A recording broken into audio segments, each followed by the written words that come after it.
जय हिंद दोस्तों। मेरा नाम है मोहम्मद समी और आज आपके सामने एक चैनल लेके आया हूं जिसका नाम है स्टडी स्क्वाड 919 @919 चैनल। इस चैनल पे आपको 9th और 10th के बारे में पता चलेगा कि 9th और 10th में जितने भी सब्जेक्ट हैं, हिस्ट्री तो छोड़ो, SST हुआ, इंग्लिश हुआ, मैथ हुआ, सबको एक डिस्क्रिप्टिव के रूप में पढ़ाया जाएगा। और मैं आपको पढ़ाने आया हूँ मैथमेटिक्स हैंडल करना सिखाऊंगा, बेसिक से लेके टॉप लेवल तक 9th क्लास का। और 9th क्लास में क्या है कि 9th क्लास की जो मैथ है वो बहुत इंपॉर्टेंट होती है। क्यों होती है? क्योंकि ये मैथ एक ऐसी मैथ होती है जिससे इंसान का बेस मजबूत होता है। जब बेस मजबूत होगा तभी तो एक बिल्डिंग तैयार होगी, और जब बिल्डिंग तैयार होगी तभी बच्चा तेज गति से अपना मैथ में काम करेगा और तमाम चीज़ों में भी मैथ का यूज़ होने लगा है। चलो अब बिना कुछ ज़्यादा बात किए अपन लोग स्टार्ट करते हैं चैनल पे अपना सब्जेक्ट या टॉपिक जो भी है वो हम आज आपको इंट्रोडक्शन कराते हैं कि हमें करने वाला क्या हूँ, पढ़ाने वाला क्या हूँ। इंट्रोडक्शन केवल इतना रहेगा कि आज आपको केवल सब्जेक्ट के बारे में बताया जाएगा कि सब्जेक्ट कितने कितने टॉपिक हैं, और सब्जेक्ट केवल एक ही सब्जेक्ट में पढ़ाऊंगा जिसका नाम है मैथमेटिक्स। 9th का भी पढ़ाऊंगा, 10th का भी पढ़ाऊंगा, आने वाली क्लासेस भी होंगी, 11th 12th और कंपटीशन की भी तैयारी करवाऊंगा। अभी नहीं, अभी तो केवल 9th क्लास स्टार्ट करूँगा। बस आपसे केवल इतनी उम्मीद है कि आपको इस चैनल का चाहिए सपोर्ट, और बिना सपोर्ट के चैनल में कुछ नहीं होने वाला है। बेसिक से लेके हाई लेवल तक मेहनत हम लोगों की रहेगी, और आप लोगों को बस थोड़ी सी मेहनत दिखानी है। लाइक करते रहना बराबर, कमेंट करते रहें और शेयर करते रहें। अच्छा अब बात करते हैं अपने चैनल पे इंट्रोडक्शन की। मैथमेटिक्स जो हमारा सब्जेक्ट है, इस सब्जेक्ट में बहुत सारे टॉपिक्स हैं। पहला टॉपिक हो गया नंबर सिस्टम, जिसमें हम नंबरों की गिनती या ये चीज़ें नहीं समझने वाले, गिनती पहाड़ ये कुछ नहीं आएगा इसमें। नंबरों की कैसे पढ़ाई करते हैं, नंबर होते क्या हैं, natural number, whole number, integer, even, odd, prime number, composite number, जितने भी टाइप के नंबर्स होते हैं उनकी एक श्रृंखला समझेंगे कि नंबर सिस्टम होता क्या है। नंबर सिस्टम के बाद दूसरा चैप्टर है हमारा पॉलिनोमाइल्स को बोलते हैं हिंदी में बहुपदीय के रूप में भी कैसे हम लोग नंबर्स का यूज़ करते हैं। धीरे धीरे फिर बाद में हम लोग पढ़ेंगे तीसरा चैप्टर है कोऑर्डिनेट ज्योमेट्री, जिसमें समय लग सकता है। कोऑर्डिनेट ज्योमेट्री में लगभग 4 से 5 दिन तो लगेंगे। हालांकि 3 दिन में भी हो सकता है, लेकिन मैं कुछ ज़्यादा समय लेके पढ़ाऊंगा कोऑर्डिनेट ज्योमेट्री, क्योंकि इस चैप्टर में आगे भी काम आएगा। मैं स्टार लगाता जाऊंगा ऐसे टॉपिक्स में जो आगे चल के काम आएंगे। सबसे पहला टॉपिक होगा तुम्हारा कोऑर्डिनेट ज्योमेट्री। ठीक, ये एक ऐसा टॉपिक है जो टॉपिक 11th में भी आएगा, 12th में भी आएगा। कोऑर्डिनेट ज्योमेट्री के बाद आता है दो चर रेखे वाले समीकरण।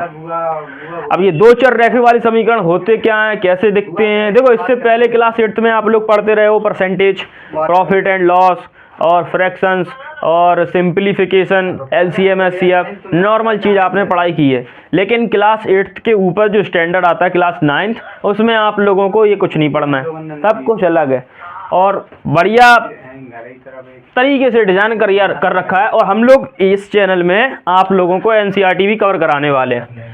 NCERT, इसके बिना हम लोग कुछ भी नहीं कर सकते। रिफ्रेशर बुक तमाम होंगी, RD शर्मा है और अग्रवाल की है एक किताब, RS अग्रवाल की किताब है। तो RD शर्मा भी लेके चलूँगा और RS अग्रवाल भी लेके चलूँगा। दोनों के क्वेश्चन आपको सामने देखने को मिलेंगे। सबसे पहले थ्योरी का इस्तेमाल करेंगे कि थ्योरी कैसे एक चैप्टर को समझे। थ्योरिकल मैथ को थ्योरिकल समझाना और समझना बहुत मुश्किल होता है, लेकिन मैं पूरी कोशिश करूँगा कि आप लोगों को थ्योरी समझ में अच्छे से आए। अच्छा, थ्योरी में आप लोगों को ये करना है कि 2 तरीके के नोट्स बनाने हैं। एक नोट्स जो टोटली थ्योरी के बेस पे होंगे, और दूसरे नोट्स जिसमें कंसेप्ट लिखे जाएंगे और फॉर्मूला वगैरह लिखे जाएंगे। अब पहला चैप्टर जैसे मान के चलो नंबर सिस्टम है। नंबर सिस्टम में मैं बताऊंगा, NCERT से पहले स्टार्ट करूंगा, NCERT में किस तरीके से वर्णित किया गया है। उसमें जो नंबर लाइन होती है, नंबर लाइन में बताया गया है कि नंबर लाइन है, बीच में 0 है, 0 ना पॉजिटिव होता ना ही नेगेटिव होता। 0 से अगर आगे बढ़ो तो जितने भी नंबर हैं सारे धनात्मक मिलते हैं। और उसमें एक स्ट्रक्चर भी हमें बताया गया कि कोई एक लड़का खड़ा है और लड़का आगे जा रहा है, उसने अपने नंबरों को लिया और एक थैली में भर लिया, एक थैला बनाया, उसने एक थैले में भर लिया। देखो यहाँ थोड़ी सी हम इसकी झलक आपको दिखाएं। ये मान के चलो नंबर सिस्टम का सबसे पहली स्टार्टिंग पॉइंट इसके बीच में है 0, यहीं से स्टार्ट है। और एनसीईआरटी को समझना बहुत मुश्किल होता है। वो बताना क्या चाह रहा है, कंसेप्ट क्या समझाना चाह रहा है, उसको समझना बहुत ज़रूरी है, क्योंकि अगर उसको नहीं समझेंगे तो फिर कैसे हम लोग इनके सवालों को हल करेंगे, ये बड़ी मुश्किल होती है। अब जैसे मान के चलो नंबर सिस्टम है, नंबर सिस्टम में उन्होंने बताया कि ये 0 है। अब 0 पे कोई लड़का खड़ा है, ठीक, वो कहता है कि जब 0 से आगे जाओगे आप तो जितने नंबर मिलेंगे, अब जैसे नंबर 1 मिलेगा, 2 मिलेगा, 3 मिलेगा, 4 मिलेगा, 5 मिलेगा, 6 मिलेगा, 7 मिलते ही जाएंगे नंबर, कहाँ तक, अनंत तक। तो वो कहता है कि एक व्यक्ति जब 0 से आगे बढ़ता है तो वो अपने एक थैले में, उसके पास एक थैला है, पॉलीथिन है, इन नंबरों को समेट के रख लेता है। जब इन नंबरों को समेट के रख लिया उसने, 0 को समेट के नहीं रखा। अब यहाँ पे आपको पता चल गया कि ये जो नंबर समेट के रखे इनको एक नाम दे देते हैं जिसको बोलते हैं नेचुरल नंबर। अब देखना यहाँ कैसा कंसेप्ट इन लोगों ने पकड़वाया, अपन लोगों के माइंड में कैच कैसे होगा, देखना।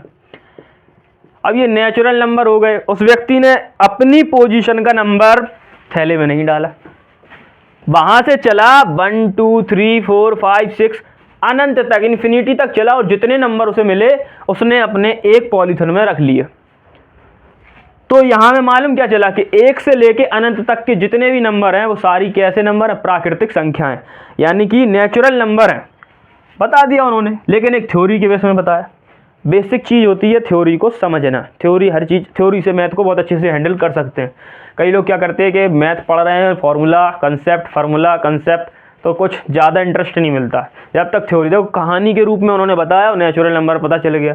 अब यही सेकंड वे में बताते हैं कि वो 0 से पीछे की तरफ जाएगा, 0 से पीछे की तरफ जाएगा, या जो नंबर बटोर के लेके आया अपने थैले में रखा है वहां से पीछे की ओर जाएगा तो उसे नंबर मिलेंगे माइनस के, -1, -2, -3। देखो ये तो बेसिक चीज़ है, आप सभी लोगों को मालूम होगा कि नंबर लाइन क्या, तो क्लास 8 में पढ़ाया गया है, तो केवल समझेंगे।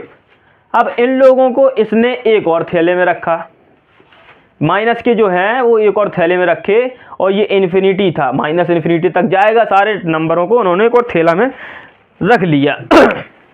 अब क्या देखेंगे कि ये जो 0 है फिर नहीं रखा 0, उसने 0 को छोड़ दिया, 0 को यहाँ पे भी छोड़ा जब वो आगे गए, और पीछे गए तो फिर 0 को छोड़ दिया। अब क्या देखने को मिला, यहाँ पे भी जो नंबर आ गए वो अब कैसे देखने को मिले, नेगेटिव, और यहाँ पे जो नंबर आए वो कैसे मिले, पॉजिटिव। अब जो नेचुरल नंबर थे वो कितने भागों में बट गए, 2 भागों में बट गए, कि natural number has been 2 types, positive and negatives. यहाँ हमें मालूम चलता है कि नेचुरल नंबर क्या है, एक थ्योरी के बेस पे बता चला दिया। अब इसी थ्योरी में एक बेसिक यूनिक चीज़ छुपी हुई है कि उस लड़के ने 0 को किसी भी थैले में नहीं रखा। इससे साफ जाहिर होता है कि ये 0 ना ही पॉजिटिव होता है, ना ही नेगेटिव होता है, ना ही ये नेचुरल नंबर होता है, और ना ही ये कोई किस्म का नंबर होता है। इसको किस श्रेणी में रखते हैं, इसको इस श्रेणी में रखते हैं कि जब 0 को अगर इन्होंने ले लिया, अब 0 भी इसी में इंक्लूड हो जाएगा, तब ये बन जाएगा होल नंबर। कौन से नंबर बन गए, होल नंबर। अब ये होल नंबर हो गए। अब उन्होंने कहा, उस लड़के से पूछा गया, या उस लड़के ने अपने मन में सोचा कि हमने नेचुरल नंबर भी फाइंड कर लिए, नेचुरल नंबर की 2 किस्में फाइंड कर ली, एक नेगेटिव हो गया, एक पॉजिटिव हो गया, और साथ ही साथ में हमने होल नंबर को भी डिस्क्राइब करके समझा दिया। अब आता है कि भाई इन सारे नंबरों को अगर हम एक थैले में मिला दें, जैसे मान के चलो इस पॉजिटिव और नेगेटिव के थैले को एक बड़े थैले में डाल दिया, वहीं पॉजिटिव नंबर, यहीं नेगेटिव नंबर, यहीं 0, सारे नंबरों को लिया और इस एक थैले में पटक दिया, क्योंकि ये जो लड़का था वो सारे नंबरों को एक एक तरीके से बटोर के थैले में रख रहा था। अब ये पॉजिटिव के नंबर लिए पॉजिटिव थैले में, नेगेटिव के लिए नेगेटिव के थैले में, दोनों को उठा के गया एक और दूसरे थैले में डाल दिया। अब पता क्या चला कि ये वाली जो श्रेणी है इसका क्या नाम होगा सर, ये भी तो होगा, इस वाली श्रेणी का नाम बता दिया, इस वाली पूरी टोटल का होल नंबर बता दिया, इसका क्या, इसको बोलेंगे बेटा इंटीजर। क्या बोलेंगे, इंटीजर। इंटीजर को किससे डिनोट करते हैं, जेड से डिनोट करते हैं। अब यहाँ एक थ्योरी बेसिक कंसेप्ट वाली आ गई कि जेड को जालिमा बोलते हैं। क्या बोलते हैं? जालिमा। JALIMAH, जालिमा। अब जालिमा एक ग्रीक शब्द है, उसी से वो लैटिन शब्द है, ग्रीक नहीं है, ये लैटिन शब्द है। इसी के जरिए इसके जेड को यहाँ लिया गया और ये जेड किसको डिनोट करता है? इंटीजर को। अब हमें इंटीजर की परिभाषा बोलने में और समझाने में कोई भी तकलीफ नहीं होगी, साफ साफ बताएंगे कि इंटीजर वो नंबर होते हैं जो एक नंबर लाइन में हमको प्राप्त होते हैं। एक नंबर लाइन में हमें जो नंबर भी प्राप्त होंगे सारे के सारे इंटीजर होते हैं। इंटीजर हमारे पॉजिटिव भी हो सकते हैं, नेगेटिव भी हो सकते हैं। जीरो भी एक इंटीजर है, लेकिन जीरो को हम ना पॉजिटिव बोल सकते, ना ही नेगेटिव बोल सकते और ना ही नेचुरल नंबर में डाल सकते। केवल और केवल वो जाएगा तो होल नंबर में। ठीक, अकेला अगर जीरो पूछ लिया गया कि जीरो बताइए आपके, जीरो अकेला क्या है? नेचुरल नंबर कि होल नंबर? तो डज नॉट डिफाइन जीरो। अब जीरो की वैल्यू आपको समझ में आ गई कि जीरो कहीं का नहीं है। जीरो एक ऐसी दहली है जिसके आगे जाने पर नंबर बड़े मिलते हैं और जिसके पीछे जाने पर नंबर छोटे मिलते हैं। अब यहाँ पे एक चीज़ और समझने की बात आती है कि अब ये 1 है और यहाँ -1 है। ठीक, 1 और 2 में 2 बड़ा होता है और यहाँ -1 और -2 में -1 बड़ा होता है। अब इस सिचुएशन को देखते देखते बहुत सारे ऐसे न्यूमेरिकल भी बनेंगे इस नंबर सिस्टम में, जिसमें आपको ऐसा लगेगा कि सर -2 बड़ा -1, एक आती है फीलिंग, जिसमें हम लोगों को समझना है कि भाई जो नंबर जितना छोटा होगा, यदि 2 नंबर ऋणात्मक हैं तो उन ऋणात्मक नंबर में हम देखेंगे जो नंबर सबसे छोटा होगा वही सबसे बड़ा और जो सबसे बड़ा होगा वही सबसे छोटा। ये तो नंबर सिस्टम का हमने थोड़ा सा इंट्रोड्यूस करवाया क्योंकि पहला चैप्टर नंबर सिस्टम है और आपको बताया कि मैं कुछ इस तरीके से अंदाज से पढ़ाने वाला हूँ। और मैं आपको एक नई क्लास मतलब नंबर सिस्टम की बनाऊंगा जिसमें आपको बेसिक से पढ़ाऊंगा, यानी कि एनसीईआरटी बेहद ज़रूरी है तो एनसीईआरटी लेके चलूँगा। ये थ्योरी जो है वो एनसीईआरटी की थ्योरी है। यदि आपके पास एनसीईआरटी बुक होगी तो आप लोग उसको पढ़ना, शुरुआत के 2-3 पन्नों में ऐसा ही कुछ लिखा है, ठीक है। और फिर बाद में मैं आपको रिफ्रेशर भी लेके आऊँगा।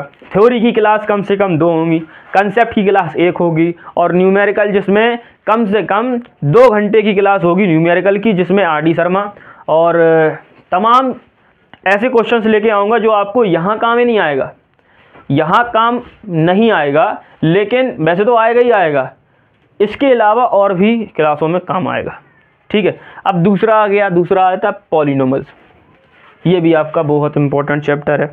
पहले नंबर पे भी स्टार बना लो, दूसरे नंबर पे भी स्टार बना लो और इस तीसरे नंबर पे भी स्टार बना लो, इस पे भी स्टार बना लो और इस पे बस अब नहीं बनाओ, क्योंकि अब जितने भी चैप्टर हैं वो सारे चैप्टर ठीक हैं, आपको समझ में भी आ जाएगा और ज़्यादा टफ भी नहीं है।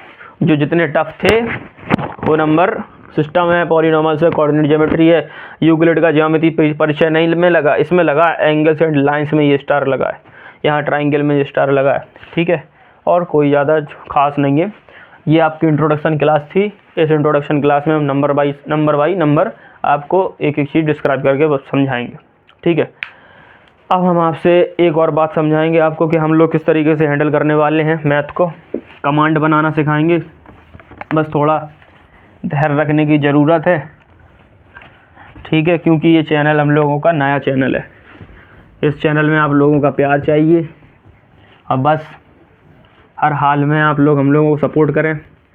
जिन बच्चों को ये हम लोगों की चैनल अच्छी लगे लाइक करें, और अच्छी ना लगती है तो भाई लाइक ना करें, लेकिन कोई उल्टा सीधा कमेंट भी ना करें जिससे हम लोग डिमोटिव हो जाएं। समझ में आया? क्योंकि हम नहीं चाहते कि भाई कि बच्चे हम लोगों को डिमोटिव करें और हम इतनी मेहनत कर रहे हैं। मेहनत का ख्याल रखें, जितनी मेहनत हम लोग कर रहे हैं उतनी मेहनत आपको भी करनी है। अब मैथ को हम बताएंगे कि मैथ को बोर्ड के लिए कैसे पढ़ना है, कैसे नहीं पढ़ना है। ये मैथ्स है, ठीक। इस मैथ्स में ये जो 9th है वो एक बेस है, ठीक। इसके बाद आएगी आपकी 10th जो आपकी हाई लेवल की होगी, इसको हाई स्कूल भी बोलते हैं, ठीक है। इसके बाद आती है 11, वो भी बेस होता है। 11 के बाद आती है 12 जो हाई लेवल होता है। अब इन दोनों में क्या डिफरेंस है? कुछ खास डिफरेंस नहीं है। जो चीज़ नाइन्थ समझाती है कि 10th के लिए इतना पढ़ लो, वही चीज़ 11th समझाएगी कि 12th के लिए पढ़ लो। बस हम लोग क्या करते हैं कि 9th को समझते हैं कि भाई 9th हमारे लिए एक छोटी सी चीज़ है जिसको हम चुटकियों में हल करते हैं। हाई स्कूल हम लोगों के लिए बड़ी चीज़ है। हाई स्कूल में बड़ी तमन्ना के साथ पढ़ते हैं, दिन रात पढ़ते हैं कि भाई हाई स्कूल में नंबर लेके आने हैं। लेकिन जब पेपर देने बैठते हैं तो हाई स्कूल में ऐसे बहुत सारे लड़के हैं जो फेल हो जाते हैं। किसकी वजह से? ओवर कॉन्फिडेंट की वजह से, कि भाई अगर हमारे पास ओवर कॉन्फिडेंट है और हम कैसे भी हालत में अपनी ओवर कॉन्फिडेंट को बरकरार रखेंगे और हाई स्कूल में हम टॉप करके दिखा देंगे, ऐसा इम्पॉसिबल है दोस्तों। क्योंकि ज़रूरी नहीं है कि आप जो हाई स्कूल में पढ़ें वो हमेशा के लिए मजबूत तरीके से रहे, क्योंकि हाई स्कूल वो एक ऐसी दीवार है जो हवा के झोंके से भी टूट सकती है। हाँ, आप बिल्कुल सही समझ रहे हैं। हाई स्कूल एक ऐसी दीवार है जो हवा के झोंकों से, बड़े बड़े अगर तूफ़ान आ गया तो उसे चकनाचूर कर देगा। लेकिन अगर बेस मजबूत रहेगा तो 10th फिर तूफ़ान आ जाए, चाहे कोई भी बहुत बड़ा कुछ भी हो जाए, लेकिन आपकी दीवार टूटने से रहेगी। बच्चे 9th में खेलते हैं, 10th में रोते हैं, और फिर बाद में 11th में खेलते हैं, 12th में रोते हैं। बाई लक बच्चे पास हो गए अगर 10th में, तो वो यही समझने लगते कि 11th भी ऐसा ही है। जबकि 11th में बहुत कुछ है, 12th में कुछ नहीं है। 9th में बहुत कुछ है, 10th में कुछ नहीं है। ये चैनल किस लिए बना है? ये चैनल भी इसीलिए बना है कि 9th से स्टार्ट करो और 12th तक नहीं, ये 12th तक नहीं, 12th के आगे कंपटीशन भी, क्योंकि फिर बाद में भी आपको 9th पढ़नी पड़ेगी। ऐसा नहीं है कि एक बार 9th पढ़ ली और फिर बाद में आपने पेपर देने बैठे और 10th में आपने बना ली 95%, टॉप कर दिया, डिस्ट्रिक्ट टॉप कर दिया या कुछ भी टॉप कर लो।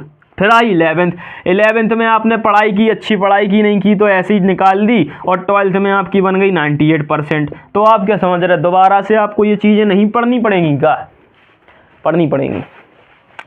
12th के बाद आप तैयारी करेंगे एसएससी की, कोई बैंक की तैयारी करेगा, कोई किसी एनडीए की भी तैयारी करेगा, ठीक है, सीडीएस कोई भी लेवल की तैयारी करेगा, उसको दोबारा घूम फिर के यही पढ़ना पड़ेगा 9th 10th 11th। बल्कि यहाँ तक की स्थिति हो जाती कि 8th के भी चैप्टर पढ़ने पड़ते। प्रॉफिट लॉस हुआ, परसेंटेज हुआ, और बहुत सारे चैप्टर ऐसे हैं 8th के जो कंपटीशन में आते हैं, लेकिन एडवांस टाइप में आते हैं, ठीक है ना। तो कहने का मतलब ये है, ये चैनल आपका अकेला 9th का नहीं, 9th के लिए नहीं है। ये चैनल 9th भी पढ़ाएगा, 10th भी पढ़ाएगा, और आपको हर मुकाम तक पहुंचने की एक नई चीज़ समझाएगा कि भाई किस तरीके से हम पहुंचें। क्योंकि बहुत सारे ऐसे बच्चे जो गांव से देख रहे होंगे हम लोगों को, शहर से देख रहे हैं, कहीं से भी देख रहे हैं, ये तो रिकॉर्डेड क्लास है, कोई लाइव क्लास चल नहीं रही, क्योंकि हम लोगों का एक नया दौर है। हम मैथ जो टीचर हूँ, मैथ का मैं ऑफलाइन पढ़ाता हूँ, ऑनलाइन मेरा एक मतलब जीरो एक्सपीरियंस है। मैं सोचता हूँ कि अब जीरो एक्सपीरियंस को थोड़ा हीरो बनाने की कोशिश की जाए, क्योंकि हर चीज़ को अपडेट करना बहुत इम्पोर्टेंट होता है। अगर हम लोग ऑफलाइन ही पढ़ाते रहे या हम लोग ऐसे ही चलते रहे तो मैं अपनी प्रोग्रेस नहीं कर पाऊँगा। मेरी एज 19 ईयर्स है, मेरी ज़्यादा कुछ ख़ास एज भी नहीं है, और ग्रेजुएशन चल रही है। लेकिन इतना पता है कि मैं एकदम प्रेफर हूँ पढ़ाने के लिए, क्योंकि मैं 2 साल से पढ़ा रहा हूँ बच्चों को। हाँ, मैं 2 साल से पढ़ा रहा हूँ बच्चों को, ऑफलाइन पढ़ा रहा हूँ, बढ़िया एक्सपीरियंस है। और इस एक्सपीरियंस के बेस के मतलब इस पे भरोसा आप दिलाइए, और आपको हम बताते हैं कि आपका जो 9th है और 10th है, 11th 12th एकदम बेस्ट कंटेंट देंगे, आपको कंटेंट देंगे। जबकि कंटेंट पहले ही से मिला हुआ है। सर आप क्या कंटेंट देंगे, आपको क्या ज़रूरत है कंटेंट देने की? पहले ही से सरकार ने एनसीईआरटी ने दे रखा है कि भाई ये चैप्टर पढ़ाने हैं। आप क्या देंगे कंटेंट? आप क्या अलग से बताएंगे? आपको एक ऐसा प्रोग्राम बना के देंगे जिससे आप समझ जाएंगे कि भाई हमें जो पढ़ रहे हैं उसकी वैल्यू कहाँ तक है। जब यही मालूम नहीं है कि किसकी वैल्यू कहाँ तक, अब जैसे मान के चलो एनडीए की बात की जाए, एनडीए में पूरा 11th और 12th है। जो कोई इसको मजबूत से पढ़ेगा एनडीए से निकल जाएगा। ठीक, एसएससी ले लो, एसएससी में सबसे ज़्यादा 8th है, ना 9th है, ना 10th है, ना 11th, ना 12th, सबसे ज़्यादा 8th है। जो ज़्यादा पढ़ेगा मजबूती से एसएससी में केवल सवाल की प्रैक्टिस की ज़रूरत पड़ेगी, वरना उसे कंसेप्ट तो पहले से मजबूत है। अब कौन कौन से सवाल, किस किस चैप्टर के सवाल कहाँ किस तरीके से पूछे जाते हैं वो भी मैं बताऊंगा ना। यही हम लोगों का प्रोग्राम है और यही हम लोगों के चैनल की एक बेस्ट अपॉर्चुनिटी मिली है कि हम लोग इस तरीके को आपको बताएं कि वही और चैनल में ये चीज़ आपको नहीं मिलेगी। मैंने भी सारे यूट्यूब पे चैनल देखे हैं, समझे हैं कि कौन से चैनल क्या पढ़ा रहा है। बढ़िया पढ़ाते, हर टीचर अच्छा पढ़ाता है, लेकिन एक बेस चाहिए बच्चे को। जो कोई भी टीचर के चैनल पे, कोई भी चैनल हो, मैं किसी का नाम नहीं ले रहा हूँ, सारे चैनल बेस्ट हैं। मैंने भी बहुत सारी पढ़ाई की है यूट्यूब से और बहुत सारे चैनलों से पढ़ाई की है। मैं किसी का नाम नहीं लेना चाहता हूँ, क्योंकि अब हम लोग पढ़ाने वाले हैं तो हमें अपने ऊपर भरोसा बच्चों को दिलाना पड़ेगा। समझ में आ रहा है? बस आप लोग थोड़ा सहारा दें, सपोर्ट करें और हम आपको उम्मीद दिला के बताते हैं कि भाई आप लोगों का कोई भी चीज़ ऐसी नहीं होगी जो आपको समझ में ना आए। कम से कम और किसी सब्जेक्ट का ठेका नहीं लिया, लेकिन मैथ का ठेका ले रखे बैठे हैं कि मैथ में आपको कहीं भी दिक्कत नहीं आने दूंगा। ये बात आप अपने जहन में बना के बैठ लें। बात आई समझ में? चलो अब इसी बात को लेकर अगर आगे बढ़ने की कोशिश करें तो आगे हम आपको एक नेक्स्ट क्लास में नंबर सिस्टम की बेस्ट सीरीज़ लेने वाले हैं और लाएंगे, ठीक है ना। ये मैथ जो एक चीज़ है, ये मैथ हर किसी के काम में आती है, हर किसी के काम में आती है। ऐसा नहीं है, बायो वाला भी मैथ पढ़ता है। 11th में आके बायो ले लोगे तो क्या समझो, मैथ नहीं पढ़नी पड़ेगी। फिजिक्स में मैथ है, फिजिक्स में मैथ है। और मैं ये प्रोग्राम अब इस प्रोग्राम को इंडिकेट करता हूँ फिर से। यहाँ मैं 9th और 10th का ऐसा पढ़ाऊँगा कि अगर 11th में बच्चे बायो भी ले लें तो 12th की जो फिज़िक्स होगी ना, उसमें मैथ आती है तो उसको आप ऐसे हल करोगे, ऐसे हल करोगे। लेकिन एक सीरीज को 0 से लेके हीरो तक पढ़ना ही पड़ेगा, 0 से लेके हीरो तक पढ़ना ही पड़ेगा। जितनी भी क्लासेस हैं बस आप प्रॉपर नोट बनाएं, मन लगा के पढ़ें। ज़्यादा बड़ी बड़ी क्लासेस नहीं होंगी, छोटी छोटी क्लासेस होंगी। बस आप देखते रहें, मेहनत करने की जिम्मेदारी हमारी और आपको केवल और केवल प्रैक्टिस करनी है, क्योंकि मैथ प्रैक्टिस मांगता है, इस वजह से। शुक्रिया दोस्तों। अब मैं आपसे अलविदा चाहता हूँ और इसी चैनल को बस आप थोड़ा पावर देने की कोशिश करें। ये पावर ही देना होता है यदि आप लाइक करते हैं। हम लोगों का मोटिवेशन होता है और हम लोग और अच्छा कंटेंट लाने में अपना माइंड और गति से चलाते हैं।